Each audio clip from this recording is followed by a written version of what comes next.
Hello, everybody, and welcome back into another season preview show here at the Hockey Writers Roundtable. Here we got the Minnesota Wild as we keep rolling through the teams here.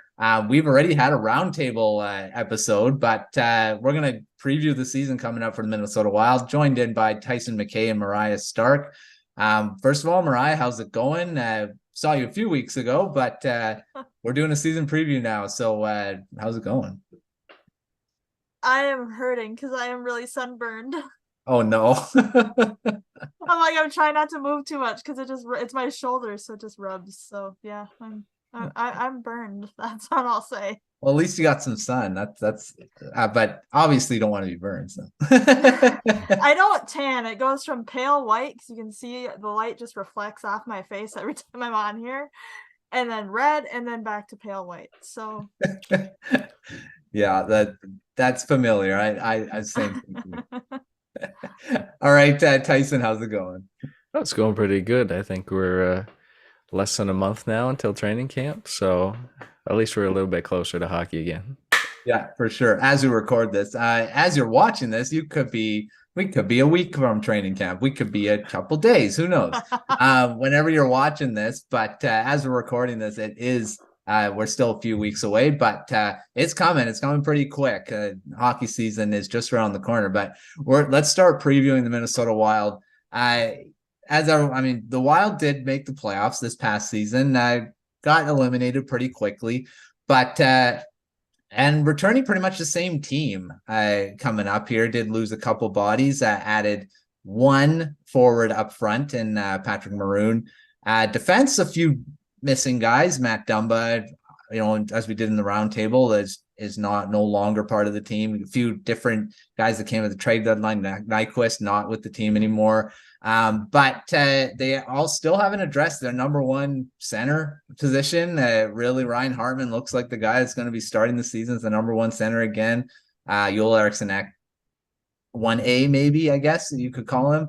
But yeah, it's pretty much the same team coming back for the 2023-24 season.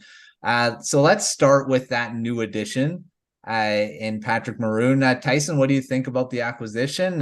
Very veteran forward coming from the Stanley Cup, Stanley Cup Finals winners. He's been around the block a few times and he's won cups and been very successful. But what is he going to bring to the team? I think mostly it's just that, right? He brought Bill Guerin brought in a veteran presence. They lost Ryan Reeves, which I know they had high hopes of keeping, but Toronto gave him some crazy term to draw him over, draw him up north. So yeah, I think it was a pretty slick move. Bring in a veteran presence, big body on the fourth line. He'll probably play with Dewar and Duhaime, so that could be some interesting chemistry going on there. I know Maroon's not known for being the most fleet of foot, but Duhaime and Dewar have got some speed to them, so it might be we might see some interesting maneuvers out there. But I think he's just that, right. He's a locker room presence, and he brings the Stanley Cup experience with him that is just something that not many players in the Wild have had, because unfortunately they seem to get kicked out the first round every year. So Maroon's made it past that point. Hopefully he can drag them through to get some more experience. Get to watch a little bit more hockey this year. Yeah, ton of experience he brings, and like you say, he's not the fastest guy, but he is known to score sometimes. And again, not the same player he was when he was scoring quite a bit. But so, Mariah, what do you think about Maroon kind of coming in and replacing Reeves? Probably a little bit more offense capabilities, but what do you think about Maroon? the one the one game I was at, one of the games I was at last year, Reeves actually scored. So I was really surprised because I was like, whoa, he can actually move. But and I liked him a lot, but Maroon I'm excited about too. Just his personality. I've read up a lot on him, especially from Russo and Smith. They talked a lot about him, and I'm just excited for that personality. I think he's gonna be, I don't know if the wild card is the right word, but just surprising. Mhm. And I think he's gonna be a really good quote, which is gonna be exciting as well, because I love hockey players. I love their personalities, but sometimes it's like, come on, say what you mean. Like get a little fired up. And that's what Guerin said about him too, is that he's not gonna sugarcoat it. He's gonna say it like it is. And I think sometimes the Wild need a little bit more of that. So I hope that helps. Yeah, he is definitely a personality, and big guy, 6'2", 236. So he's not small, and he'll bring a bit of that grit to that bottom six, and most likely the fourth line, like you said, with Duhaime and Dewar. So we'll see how he goes, and if he can help in the playoffs and push them over the line a bit, but we'll see.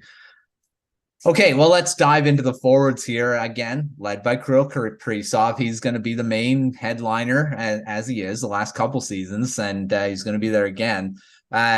Tyson, any big storylines you're kind of looking at the forwards here, training camp battles, anything like that going into the season? I think the big thing is going to be that third line. It's really the only question mark for me on what it really looks like. The top six is pretty solid. I know Kaprizov, Hartman, and Zuccarello are basically untouchable at this point. They're the offensive drivers for the entire team. Johansson, Eriksson, Ekamboldi looked like an elite line whenever they were all healthy and together. So I can't see them breaking that lineup at all. Especially, it feels like they brought Johansson in just to fill that gap on that Boldy and Ek line. So that third line is really where the question mark is for me. I know a lot of people have Rossi penciled in on that center position, but you're looking at Rossi, Gaudreau, and Foligno. It's kind of a strange, amalgamation of players that just didn't fit on other lines. So it could be interesting to see if that's what they end up going with, or if they try some funky combinations in the preseason to try and shake things up a little bit. And of course we're assuming that Rossi is going to be that player that steps in and takes the spot, right? It's basically his to take, but there's always a chance that a Beckman or a Walker comes in and takes a wing position, and Gaudreau is a center as well, right? So he can always move around. So I think that'll be the big question coming out of preseason is what that third line looks like. Yeah, that looks like it's pretty much that top six is set, unless injuries happen, which happen. But at this point, it looks like that's what's going to go into the season with. But that third line could be very fluid throughout the season too, but we'll see. All right, Mariah, what do you think about the forward group that the Wild are kind of bringing into this season? Any question marks, the training camp battles, players to watch? What do you think about this forward group? I'm hoping that Kirill will be back to 100%. That's my first thing. I think he will be, but after seeing him return, and granted, it was a short time span between his injury and returning, but I'm hoping that he's back to what he was. And like Tyson said, Rossi's the biggest question mark. I mean, it's almost guaranteed, so to speak, that he's going to be there, but obviously he has to earn it. Guerin said that multiple times. I'm not as concerned about the third line, I guess. I don't know, because just weird combinations have worked. I'm not gonna lie, when they put Zuccarello with Kaprizov, I never imagined that was gonna turn into what it did. And Hartman, I'm like, Hartman on the top line, really? And then it's like, oh, I'm just gonna sit back and watch and not say anything. So I mean, the Wild are one of the few teams I think that can make just weird combinations work. They're not okay, I take my words back. They are sometimes afraid to mix things up, especially in playoffs, but sometimes they're not, and they'll do the weirdest things you can think of. So I could see that line having just a weird chemistry that works out, or it could totally just obliterate too. I feel like Rossi's just going to be kind of shuffled around until he finds his spot. I feel like he's going to make it because he's on his last chance. I mean, this guy's got to prove it.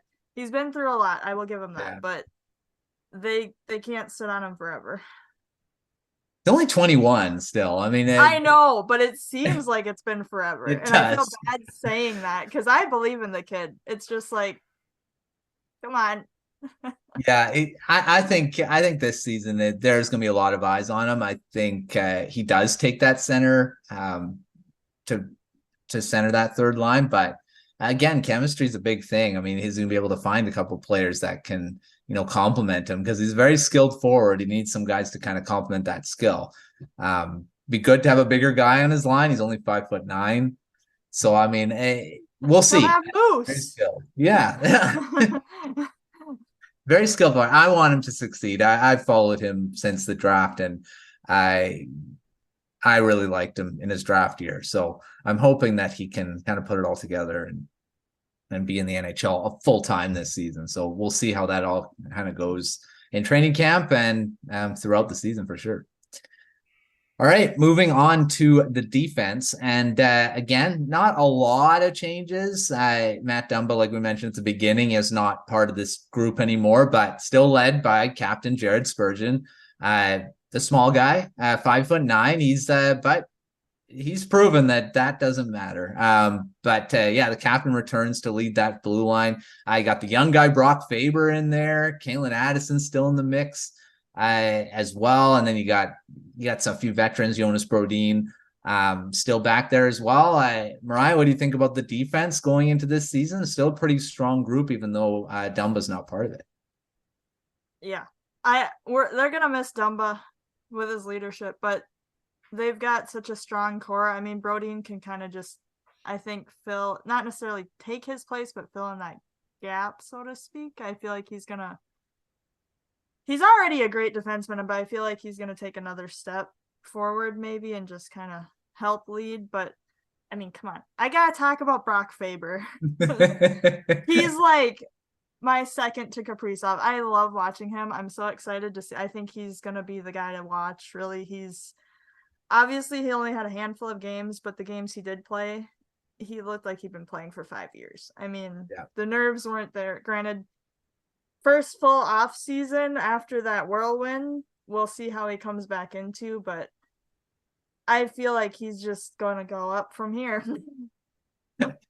Again, there's another guy I really like. I've mentioned a couple times I wanted the Canucks to acquire him when he was in LA, and they were talking about Garland and Horvat and Miller, all those guys being going to LA, and Faber was always part of that trade package. So I'm happy he's with a team that I don't hate. So that's good. He didn't go somewhere I didn't like. All right, Tyson, what do you think about the defense going into this season? Is Faber the guy we're watching, or are you looking at someone else? As excited as I am for the Faber Brodin pairing, I think that has just like elite potential. Faber will be a question mark for me just in the later bits of the season, because being with Brodin, he's gonna have nights where he's gonna be 24 or 25 minutes if he's paired with him. So that's gonna be a big jump whenever he starts getting into the later half of the season. But for me, it's the bottom pairing. It's the three of Merrill, Goligoski, and Addison. Two of those three. It's another one of those situations where it's kind of a strange pairing. There's nothing that really seems to gel there. And as much as I like Goligoski, he seems to have kind of taken that hit of the old age. So I'm not sure how many games they'll get out of him.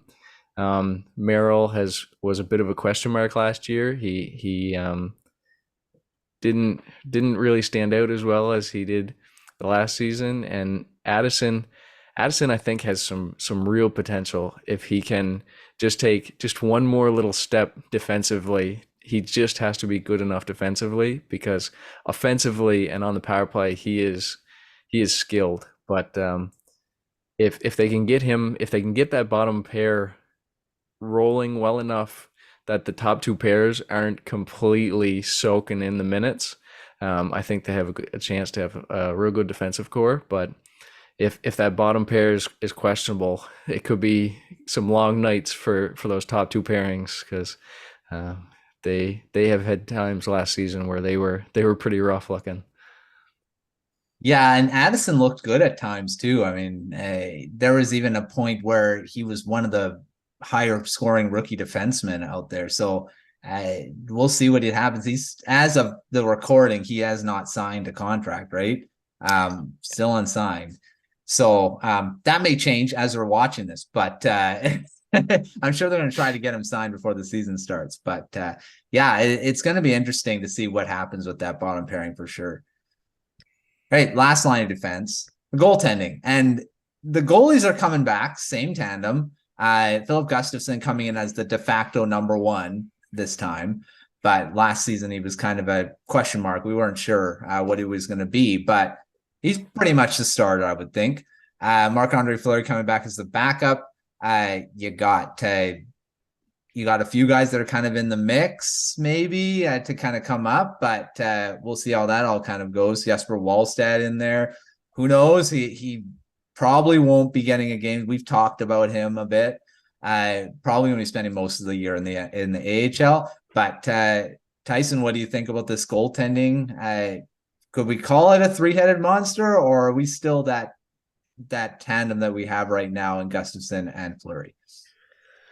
As much as I want it to be a three-headed monster, I think it's still Fleury and Gustavsson. I think you have two goalies there that are equally motivated to try to claim that net. Fleury doesn't want to let go of it yet. He is hanging on for dear life, and it's great for the Wild because he is still playing phenomenal at his age. But Gustavsson is, let's talk about a breakout star last season. We came into last season thinking, like, who did we just acquire as our backup? Like, he had so little NHL experience, and now we're talking about a guy who could, we talk about him in competing with Wallstedt, who's supposed to be our franchise number one, right? So that's a massive change in just 1 year. So I think it's going to be a pretty exciting first half of the season to see if they truly do go with Gus as a number one, or if they try to kind of balance out the games a little bit more. I know that Guerin has said before that it's not just solidly Gustafsson's net. He still wants them to battle. He still wants Fleury to be in that mix. So I think it could be an interesting start to the season, but I think Gus, I think he's going to end up being pretty good. So I think Fleury might have to let go eventually. Well, it's always good to have two really good goalies than just one, especially in this league now. I mean, I don't think it's a one goalie league anymore. It could even be a three goalie league. I mean, it's not that Martin Brodeur anymore. You can't play 70 games. We need to split the duties a bit. Yeah. All right, Mariah, what do you think of this goaltending tandem? Three-pronged attack, we don't want to call it, but what do you think about the goaltending? I'm going to say tandem as well. As much as we would love to rotate three goalies, I think it's best for Wallstedt. We've talked about this before, that he plays as much as he can in the AHL just to get more experience, because once you make that jump, it's a hard jump. And I mean, as a goaltender, that's a lot of mental pressure, let alone the physical pressure. So the more he can ease into it and kind of be around the team more, I'm sure he'll be up in training camp, but that will get him more adjusted, and obviously maturity with age too. I mean, I've listened to interviews with him. He already seems pretty mature for being 21, early 20s. I can't remember how old he is, but he's young. Yeah, it's 20. 20 stuff. Okay, he's 20. For a goalie to come into the NHL at 20 years old, that's a lot of pressure. And Gustavsson and Fleury, I mean, like Tyson said, I think he's going to be great too. Fleury, what better person could you have as your backup than Fleury? I mean, or number 1A, 1B, whatever they want to go with. Obviously, Guerin said and that battle's good because it keeps them both motivated and wanting to stay in the net and challenge each other, so to speak, to be better. Obviously, they want to work together, but my only worry with Fleury is the age and the injury factor, but with Wallstedt and McIntyre and stuff right behind them, I think they'll do pretty good. Yeah, I mean, Fleury's 38, but he seems like he's still in his early 30s. It seems, I mean, he doesn't seem to age. Obviously, it's not the same goaltender to play the 60 plus games that he used to, but still very capable of being in the net. So, but it's good to have Gustavsson there too, because they can kind of split it. I think Gustavsson will probably get most of the starts, but I do see Fleury getting quite a bit as well, because it's better to keep him rested, especially if we want to go on a long playoff run. You want Gustavsson to be at his best when that does come. So it's going to be interesting to see how Wallstead kind of goes into his next AHL season too, moving off a pretty good one this past one. So we'll just have to wait and see how this all goes. All right, as we move on, let's talk about how this team stacks up in the Central Division now. We said not many changes to this team, but you do got some teams in the Central Division that were weak last season that could potentially be good. Arizona looks like I don't know what they're doing. They seem to think they're going to be really good this season. And Logan Cooley, really good young players in that team. You got Chicago with Connor Bedard. They're not going to be an easy win, especially with him playing there now. And we'll see how that goes. But this division's it's very interesting. Mariah, what do you think? How do they stack up in this division now? Are they still a playoff team, or are they kind of borderline? And how are they going to compete in this division now? You just had to bring up Cooley signing in Arizona. I'm not a full-fledged Gopher fan. I'm closer to St. Cloud State, so I cheer for them. But I was so excited to watch Cooley with the Gophers this year, and then he just went, nope, bye. And I understand. Obviously, I'm not on an NHL team by any means, and I get wanting to sign. But it's like, come on.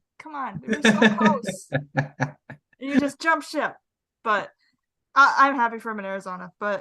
And they're going to be, I honestly am very intrigued with Dumba going there too. We used to joke that's where contracts went to die. But now I'm like, oh, okay. And they still have McBain too, don't they? Yeah. So yeah, they're going to be an interesting team to watch. I wouldn't sleep on them. So no. But I think the Wild, yes, are a playoff team. How they get there, it's going to be interesting. Sometimes it's smooth sailing and sometimes it's clawing to the end. Yeah. But I think top 3 team for sure in division and conference.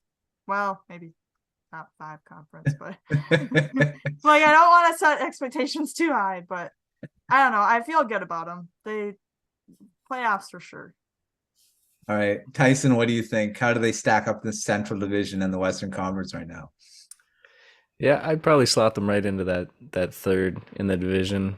I think the Stars and the Avalanche are still 1 and 2 pretty easily. I think Stars actually have a lead over the Avalanche for me. I think they made some great pickups this offseason. Avalanche fell a little bit for me. Jets and Predators are probably their biggest competition for that third place. Predators made a lot of changes. So I'm not 100% sure they could come out great. They could drop back a little bit. The Jets, I really don't know what the Jets are. I don't know what they're doing. They're trading everybody, but they're trading nobody, and they don't really know what they want, and I don't really know what they are. So I kind of have them in that question mark spot of are they going to be, fighting for a top spot with Hellebuck and they have some great players there still, or are they gonna sell the farm and start over? It's really hard to tell with them. So I think the Wild slide right into that third in the division pretty easily for me. Yeah, I can see that. It's going to be tougher, I think, in this division though, because there are some unknowns. I think Arizona is the biggest question mark for me because they did add a lot of players, and it looks like they're not trying to tank this year. It looks like they're actually trying to compete. And those young players, I'm really excited to see Cooley and Genther this season, and ultimately that team could be interesting to play against when they do get to them. So. And of course, too. Right? Yeah, that's true. So we'll see. We'll see how it all kind of goes because it's gonna be interesting to watch for sure. All right, moving on to our quick fire round. This is where I love doing these questions. They're all fun questions to ask. So start with you, Tyson, on this first one. Pick one or two breakout stars for this season for the Wild. Mine's easy. Mine's Brandon Duhaime. I love Duhaime's game. He had a down season last season, and he got the 1 year deal this off season, and I think he's come back strong. I think he only had like 10 points last season, but he has a shot. He's got speed. I think he has potential to be a much better player than he's showed so far, and I think he breaks out this season. All right. Mariah, what do you think? I don't know if he counts. Can I say Rossi? I think, yeah, it counts. Okay. He hasn't broken out yet, has he? I was gonna say, because I'm like, he's and I have to say Faber. I have to go Good with one. them. Two good choices. I like Rossi. I think I'm gonna pick him as well. I think he's a good breakout star for sure. All right, Mariah, staying with you. One player needs to bounce back from last season. Foligno. And yes, I said that very attitudey because it has some. Yeah, he took some questionable penalties last season. I know from your takeaways articles. You mentioned him quite a bit. I still love him to death, but he's got some proving to do this season. Discipline's got to get better for sure. Yes. All right, Tyson, what do you think? A bounce back player? Mine was going to be Foligno too, but for those exact reasons. But I'll say Merrill. Merrill was a solid bottom pair a couple of years ago, and last season I know he started out with an injury, which probably played into it a little bit. But he was a rough player last season. Yeah, like I said, I didn't watch all the Wild games, but from your articles, I definitely know. All right, an X factor, Mariah. It could be a player, it could be power play, whatever. What is an X factor of this season? Goaltending. It's a good one. Yeah. We've talked about goaltending quite a bit already, so that's a good one. Tyson, what do you think? An X factor? I'm gonna go with power play just because they have they got a new coach, new power that's supposed to be taking over the power play, and we'll see what comes out of that. Maybe Addison can hang in there for a full season this season. We'll see what he can put up, but I think that could be an X factor for them. Hopefully you're not as frustrated I got with Jason King sometimes with the power play. I believe he's the one that's running the power play now in Minnesota. He is, yeah. He ran the Canucks power play. And I was frustrated a few times because he never wanted to use Pettersson and Besser on each side. They're both left-right shots. I never used them that way, but whatever. I remember asking you about King too. That was my biggest one. Although the Canucks power play has been really good with him as running it. But that was one wrinkle I always was. It's right there. It's so easy. But moving on. Mariah, a rookie or prospect that could surprise and make the roster out of training camp? I'm going to say Beckman just because I called him out, I think 2 seasons ago when he was in training camp and did really well, and then he kind of disappeared. I think he still has more to prove and could potentially surprise people. I believe he was one of their top prospects not that long ago, being like in the top 5 at least. So yeah, he definitely could surprise, and hopefully he does, because I think you talking about guys running out of time. I think he's one of them. All right, Tyson, what do you think? Rookie or prospect could surprise?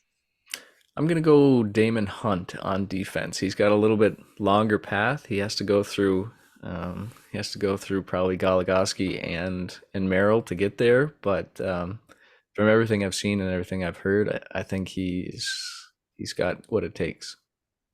Nice. I like that one too. All right, back to you, Mariah. A prospect to watch that is not doesn't have a chance to make the NHL this season, but just to watch elsewhere. If you have one. Yeah. So you had to give me this one first. Ogren. Yeah, he's going to be interesting to watch for sure. I think he's still going to be playing in Europe this year. I think so, but I like him. He'd be one to watch for sure. Tyson, what about you? I'm gonna go Charlie Stramel just because he was such a I don't want to say questionable, but the divisive pick at where they chose him. That it'll be interesting to see if he's able to come back and have a massive season, really prove it. Yeah, if he can break out offensively, that'll kind of solidify the choice, I think, for fans at least. I think the organization already likes him, so obviously because they drafted him so high, but to maybe solidify the pick in everyone else's minds for sure. Okay, this one could be easy or it could be difficult, who knows? But Tyson, who will lead the team in scoring for forwards and defense? Forwards, I think that one's like the easiest question ever. That's Kaprizov. Defense, I'm gonna go Addison. I think he sticks on the power play, and I think he puts up some big numbers. I like it. That's actually one that would be a breakout star, I think, if that happened. All right, Mariah, what do you think? I mean, everyone knows my answer as well for forwards, Kaprizov, and if you don't go with him, you're not a Wild fan. Defense, I'm gonna go Spurgeon. It's a good one. He usually gets quite a few points. I'm gonna go off the board and say Brock Faber, but I wanted to, but I was like, I don't know. He's not known for a lot of offense. Like, he's not a big offensive guy, but I think he has that potential. But I don't know about this season though, but I'm going bold. There we go. Okay. Pick one player that could be traded before the deadline. Tyson, we'll start with you. Mine's going to be a little bit spicy. Not everyone's going to like mine. But I'm just looking at UFAs and Zuccarello, Foligno, and Hartman are all up for new deals. One of those is going, and it's not going to be Foligno, and it's probably not going to be Zuccarello. So I think Hartman is going to be like a blue chip trade before the deadline. Interesting. That would be a pretty big one as well. Especially, I don't think they're trading him if they're in playoff race for sure, but who knows? No. Yeah. Mariah, what do you think? I was like, that's kind of a shot, man. Does Goligoski have a no move? He does have full no move. That was gonna be my pick. I love him. He's Minnesotan, but I'm like, no. I'm gonna go Foligno, unless his discipline gets better. If he starts doing the penalty crap, goodbye. I think that'll be a lot of fans will think the same. All right, this one's a fun one. I like doing this. Tyson, a bold prediction or a hot take for the season? Okay, so this one leads directly from my Hartman trade, and that is, I think Rossi is 1C by November. Like it. That is big one. That is a big one. Be very good to happen though. Brian, a bold prediction.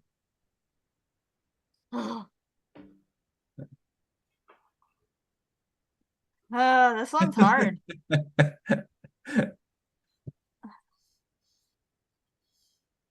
Addison ends up in the top 4 in defense. I don't know if that's a bold one, but bold. It's bold, especially right now. That's bold, yeah. Kind of outside of that, so I like it. Kaprizov hasn't scored 50 goals, has he? Not yet. I'm gonna say he scores 50 goals. It's maybe not that bold because it could happen. Well, I mean, bold could happen. Yeah, I'm gonna say Kaprizov scores 50 goals and maybe flirts with 60. That's what I had in my article. Maybe that. And 120 points. He's gonna score. He'll score goals. We'll see how many. That's Rossi jumping up to 1C to help him. I want those two to be together, to be honest. They would complement each other pretty well, I think. I like that. I'm hoping that's what happens, and I think that's the path that the Wild want to happen, because that's when they drafted him. They were talking about that he's their top line center in the future. So hopefully that happens this season. Okay, well, that's a season preview for the Minnesota Wild. Thanks, Tyson. Thanks, Mariah, for joining the show here again. Again, we're going to be keeping doing with these roundtables throughout the season, so you'll see these two faces quite a bit. But this preview was good. Well, we got through quite a bit and talked a few players, different storylines. But before we leave here, Tyson, give everyone your Twitter, where everyone can find your work. Yeah, it's at TysMck15, so TYSMCK15, and it is the same everywhere. All the different, whether that Blue Sky or Threads or Twitter or whatever you want to, it should all be the same. So, right, makes it easy. Mariah, same thing. Mine used to be on there. I don't know what happened to it, but it's basically my name with an E in the middle. So Mariah E Stark, just because I had to be different. So, and it should be the same across all mine as well. All right, sounds good. Okay, well, as we count down the days to the regular season starting and training camp and all that fun stuff, make sure to check out the hockeywriters.com for all Minnesota Wild coverage, all the NHL coverage. You got preview articles coming out every day on different topics, prospects, lineup decisions, trades, whatever you got. We got it there. We also got a Substack going to be coming with most teams. Actually, not most. All teams will eventually get this. But a Substack newsletter, make sure you're signing up for that. The daily one, that's going to basically highlights different articles for the hockey writers and to check out. But, lots of fun stuff coming on over at the site. Make sure you're subscribed to the YouTube channel. Give us a like on this video. Comments down there. If you give us predictions, you can answer all those quick fire questions if you want in the comments below as well. So make sure you're interacting with us down there and on Twitter and all that stuff. But until next time, we'll see you on another episode of the Hockey Writers Roundtable.